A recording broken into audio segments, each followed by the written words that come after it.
মহাবিশ্ব, কোটি কোটি নক্ষত্র, গ্যালাক্সি এবং গ্রহ উপগ্রহের এক নিখুঁত শৃঙ্খলা। আমরা আমাদের প্রতিদিনের জীবনে এতটাই ব্যস্ত যে আমরা ভুলে যাই এই বিশাল মহাবিশ্বেরও একটি নির্দিষ্ট মেয়াদ আছে। পবিত্র কোরআনে আল্লাহ তাআলা ঘোষণা করেছেন, প্রত্যেক প্রাণীকে মৃত্যুর স্বাদ গ্রহণ করতে হবে। কিন্তু শুধু প্রাণী নয়, ধ্বংসের স্বাদ গ্রহণ করবে এই পৃথিবী, এই আকাশ, এই পুরো সৃষ্টি জগৎ। আজ আমরা এমন এক সময়ের কথা বলবো, যখন সময় নিজেই তার অস্তিত্ব হারিয়ে ফেলবে, যখন হযরত ইসরাফিল আলাইহি তার ঠোঁট শিঙার উপর স্থাপন করবেন। কিয়ামত হঠাৎ আসবে না। আল্লাহ তাআলা পৃথিবী ধ্বংসের আগে কিছু বড় বড় আলামত পাঠাবেন। কল্পনা করুন সেই সময়ের কথা। পৃথিবী তখন বিভ্রান্তির চরম সীমায়। দাজ্জালের আবির্ভাব ঘটবে, যে তার কুফরি শক্তি দিয়ে পুরো বিশ্বকে বিভ্রান্ত করবে। মানুষ তার দিকে আকৃষ্ট হবে, তার অলৌকিক ক্ষমতার লোভে। এরপর আসবে যাজুজ মাজুজ।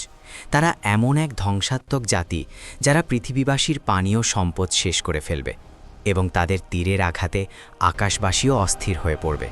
এরপর মুমিনের জন্য এক পরম শান্তির সময় আসবে, যখন হযরত ঈসা আলাইহিস সালাম পৃথিবীতে অবতরণ করবেন। কিন্তু সেই শান্তি স্থায়ী হবে না। নবী করিম সাল্লাল্লাহু আলাইহি ওয়াসাল্লাম বলেছেন, কিয়ামতের আগে সূর্য পশ্চিম দিক থেকে উদিত হবে। এটি হবে তৌবার দরজার সর্বশেষ মুহূর্ত। মানুষ তখন চাইলেও তৌবা করার সুযোগ পাবে না। বিশ্বাসী ও অবিশ্বাসীদের পার্থক্য স্পষ্ট হয়ে যাবে। এক পর্যায়ে পৃথিবীর বুক থেকে সব মুমিনকে তুলে নেওয়া হবে। তখন পৃথিবীতে এমন কোনো মানুষ অবশিষ্ট থাকবে না যে আল্লাহর নাম নেওয়ার মতো থাকবে। পৃথিবী তখন পাপিষ্ঠদের এক উন্মত্ত চিড়িয়াখানায় পরিণত হবে। আরশের ডান পাশে দাঁড়িয়ে আছেন ফেরেশতা ইসরাফিল আলাইহি। তার চোখের পলক পড়ছে না। তার হাতে সেই পবিত্র শিঙা, সুর। তিনি আল্লাহর আদেশের অপেক্ষায় আছেন। নবীজি সাল্লাল্লাহু আলাইহি ওয়াসাল্লাম হাদিসে বর্ণনা করেছেন, ইসরাফিল আলাইহি শিঙা মুখে নিয়ে আসমানের দিকে তাকিয়ে আছেন, কখন তাকে আদেশ দেওয়া হবে ফুঁক দেওয়ার জন্য। পুরো মহাবিশ্ব তখন এক অশুভ নিস্তব্ধতায় আচ্ছন্ন। বাজারের মানুষ কেনাবেচায় ব্যস্ত। কেউ খাওয়ার জন্য লোকমা মুখে তুলেছে, কেউ গাছের ছায়ায় বিশ্রাম নিচ্ছে। কিন্তু কেউ জানে না এই নিঃশ্বাসটিই হতে পারে তাদের শেষ নিঃশ্বাস। পৃথিবী তার নিজের গতিতে ঘুরছে, কিন্তু আজ পৃথিবীর প্রতিটি অণু পরমাণু জানে আজকের দিনটি সাধারণ নয়। ইসরাফিল আলাইহিস সালাম প্রথম ফুঁক দিলেন। এক মুহূর্তের জন্য কল্পনা করুন সেই শব্দ কতটা ভয়াবহ হতে পারে। এই শব্দ কোনো সাধারণ আওয়াজ নয়, এটি এমন এক তরঙ্গ যা এই মহাবিশ্বের ভিত্তি কাঁপিয়ে দেবে। কুরআন বলছে, যেদিন শিঙায় ফোঁক দেওয়া হবে, সেদিন আসমান ও জমিনে যা কিছু আছে সব ভীত ও সঞ্চস্ত হয়ে পড়বে। মানুষের কি অবস্থা হবে তখন? এক মুহূর্ত আগে যে মায়ের কোলে সন্তান ছিল, ভয়ে মা সন্তানকে ছুঁড়ে ফেলে দেবে। মানুষ তলমল করবে মাতালের মতো, যদিও তারা মাতাল নয়। পৃথিবীর ভৌগোলিক চিত্র বদলে যাবে। পাহাড়গুলো তুলার মতো বাতাসে উঠতে থাকবে। সমুদ্রের পানি উত্তপ্ত হয়ে লাভা হয়ে ফুটতে থাকবে। পৃথিবী তখন আর কোনো স্থির আবাসভূমি থাকবে না, বরং তা হবে এক প্রলয়ঙ্কারী ধ্বংসস্তূপ। আকাশ তার রং হারাবে, সাদা নীল থেকে তা পরিণত হবে গলিত তামার মতো রক্তবর্ণে। নক্ষত্রগুলো ঝরে পড়বে, ঠিক যেমন সুতো ছিঁড়ে গেলে মুক্ত ঝরে পড়ে। আপনার চোখের সামনে ভাসিয়ে তুলুন, আকাশ যেন একটি বিশাল পর্দার মতো গুটিয়ে নেওয়া হচ্ছে। মহাকাশের সেই গ্যালাক্সিগুলো, ব্ল্যাক হোলগুলো, বিশাল বিশাল নক্ষত্রগুলো সব যেন এক অমোঘ নির্দেশে ধূলিকণায় পরিণত হচ্ছে। এই যে গাছপালা, তালান কোঠা, সাগরের বিশাল জলরাশি, সবই কি অসার? হ্যাঁ, সবই অসার। আল্লাহ ছাড়া আজ কেউ নেই। ফেরেশতারাও এই ধ্বংসের হাত থেকে রেহাই পাবেন না। জিব্রাইল, মিকাইল, যারা এই সৃষ্টির পরিচালনার দায়িত্বে ছিলেন, তারাও আল্লাহর আদেশে মৃত্যুকে বরণ করবেন। পৃথিবী পরিণত হবে এক বিশাল শূন্যতায়। বন্ধু, এই যে আমরা দামি দামি গাড়ি, বাড়ি, টাকা পয়সা নিয়ে অহংকার করি, আজ এই দৃশ্য কি আমাদের ভাবাচ্ছে না? এই যে ধ্বংসের প্রথম সেকেন্ড, এই ধ্বংসের শুরু হওয়ার মুহূর্তেই কি আমাদের হিসাব শুরু হয়ে যাবে না? আপনি কি প্রস্তুত? আপনার আমলনামায় কি এমন কিছু আছে যা এই ধ্বংসের দিনে আপনার কাজে আসবে? পৃথিবী ধ্বংস হয়ে গেছে, আকাশ তার নীলিমা হারিয়েছে।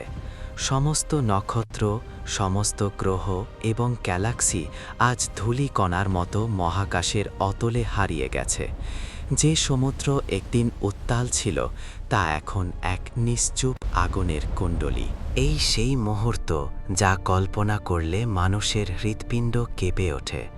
মহাবিশ্বে আজ আর কোনো প্রাণ নেই, কোনো ফেরেশতা নেই, কোনো জিন নেই, কোনো মানুষ নেই। আজ কোনো নবী নেই, কোনো সাহাবী নেই, এমনকি আজ কোনো অহংকারী ফেরাউন বা নমরুদও অবশিষ্ট নেই। কল্পনা করুন, আপনি একটি বিশাল ঘরের ভেতরে একা, কিন্তু সেই ঘরটি এত বড় যে তার কোনো দেয়াল নেই, সেখানে কোনো আলো নেই, কোনো শব্দ নেই।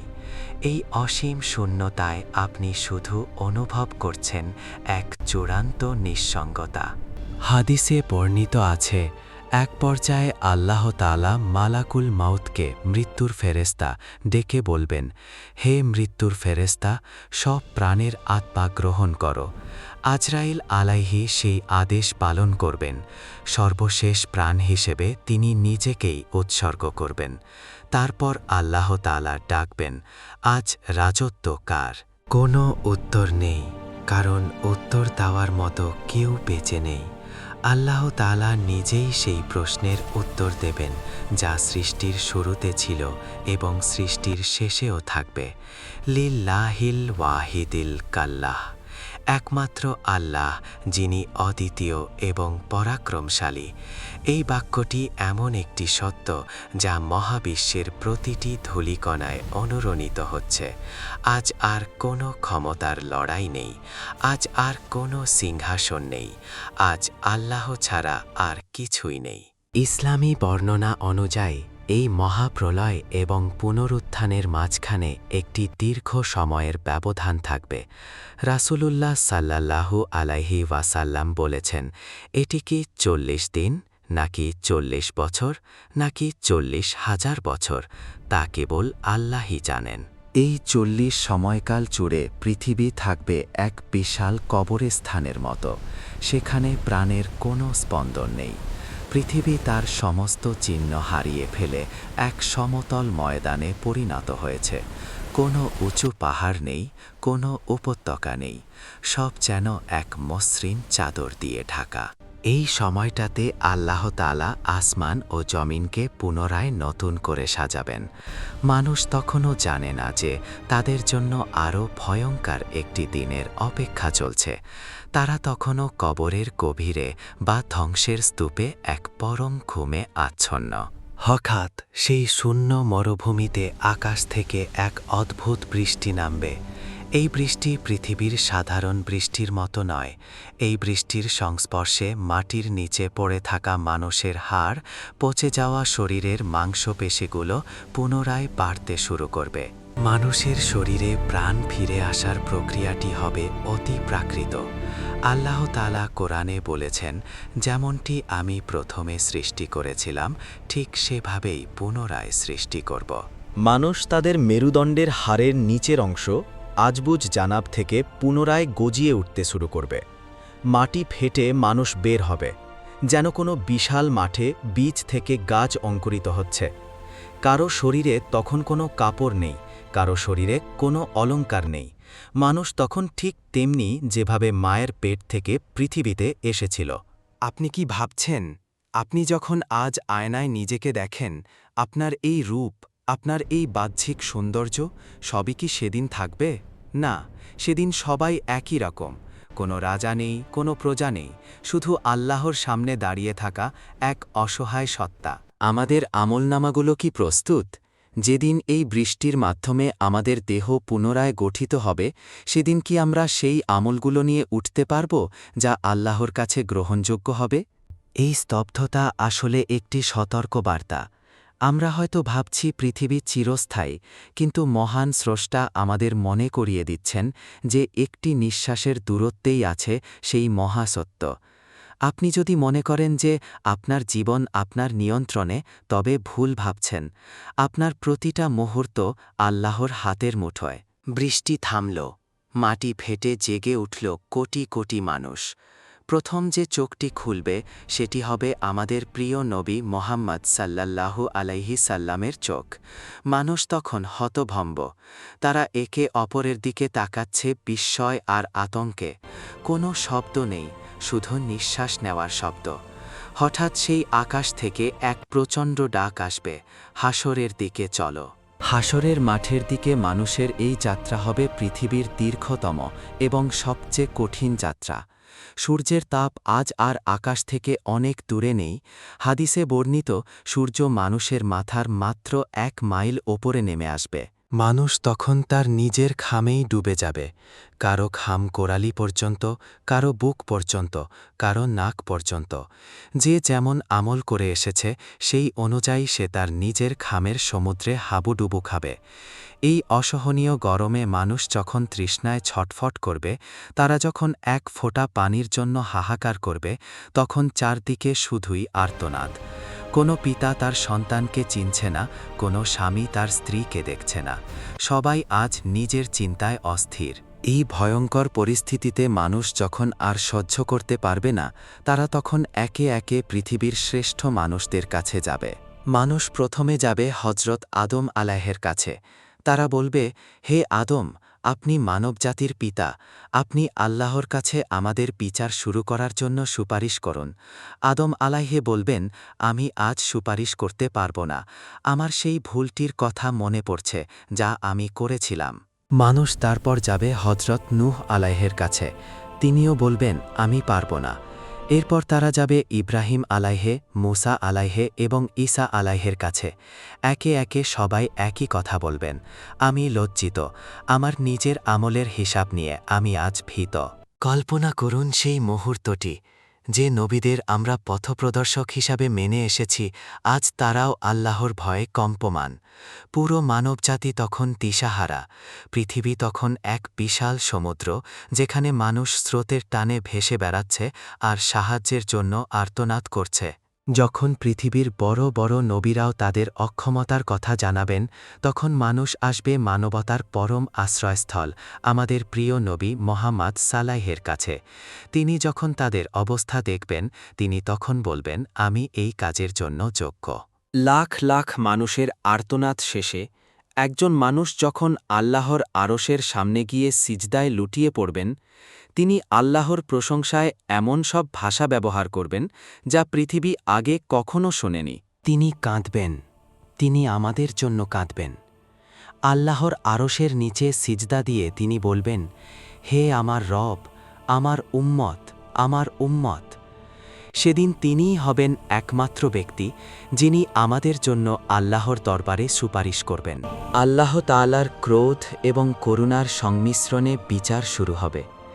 একদিকে আমলনামা, আপনার করা ছোট ছোট কাজগুলো যা আপনি হয়তো ভুলেই গেছেন।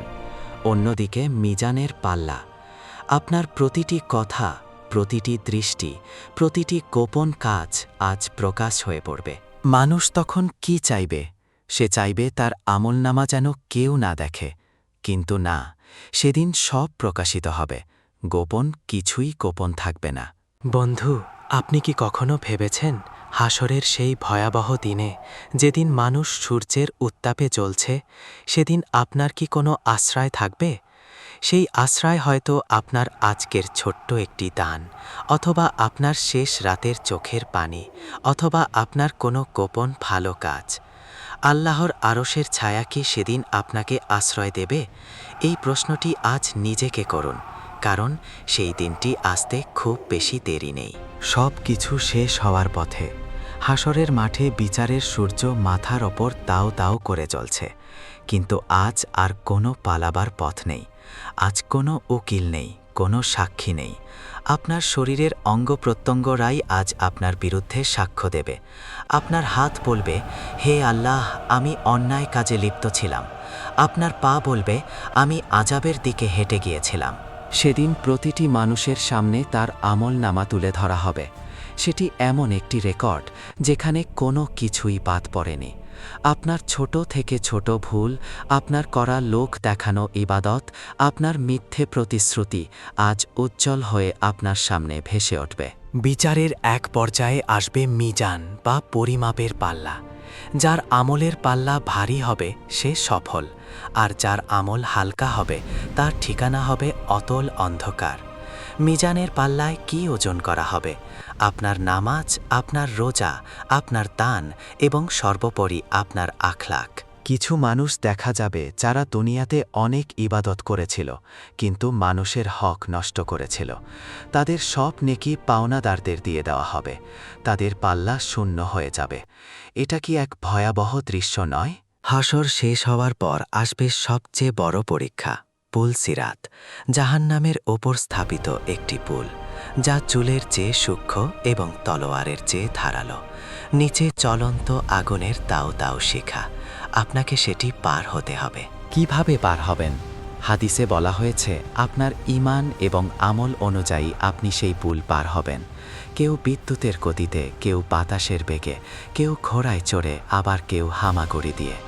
আর যারা পার হতে পারবে না, তাদের পায়ের নিচের মাটি সরে যাবে এবং তারা সরাসরি নিক্ষিপ্ত হবে জাহান্নামের অতল গহ্বরে। দুইটি মাত্র পথ, একটি চিরস্থায়ী সুখের জান্নাত, অন্যটি চিরস্থায়ী কষ্টের জাহান্নাম।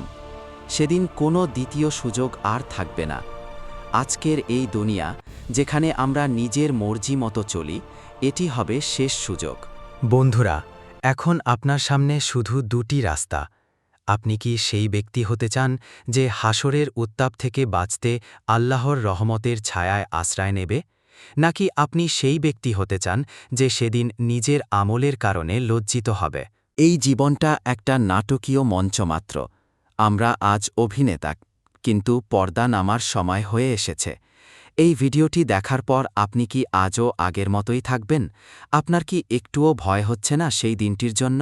আজই ফিরে আসার সেরা সময়। হয়তো আগামীকাল আপনার জন্য আর অপেক্ষা করবে না। মৃত্যুর ফেরেশতা আজরাইল আপনার দরজায় কড়া নাড়ছেন না, কিন্তু তার সময় হয়তো ঘনিয়ে আসছে। আপনার নামাজগুলো ঠিক করুন, অন্যের হক ফিরিয়ে দিন, মিথ্যা বলা বন্ধ করুন, আল্লাহর কাছে সিজদায় পড়ে অজরে কাঁদুন, কারণ সেই দিন আল্লাহর রহমত ছাড়া কেউ আমাদের বাঁচাতে পারবে না। পরকাল যদি বাস্তব হয়, তবে এই দুনিয়ার মোহ কেন? কিয়ামতের শিঙায় ফুঁক দেওয়ার আগে নিজের আমলের পাল্লাটা ভারী করে নিন। আল্লাহ আমাদের সবাইকে সেই ভয়াবহ দিনে ক্ষমা করে দিন এবং জান্নাতুল ফেরদাউসের উচ্চ মাকাম দান করুন। আমিন। আপনার জীবনে কি কোনো পরিবর্তন আনতে পেরেছি? যদি মনে হয় এই বার্তাটি অন্যদেরও জানা প্রয়োজন, তবে ভিডিওটি শেয়ার করুন। আপনার একটি শেয়ার হতে পারে কারো হেদায়েতের কারণ। চ্যানেলটি সাবস্ক্রাইব করে এই দিন প্রচারের যাত্রায় আমাদের সাথে থাকুন। আসসালামু আলাইকুম ওয়া রাহমাতুল্লাহি ওয়া বারাকাতুহু।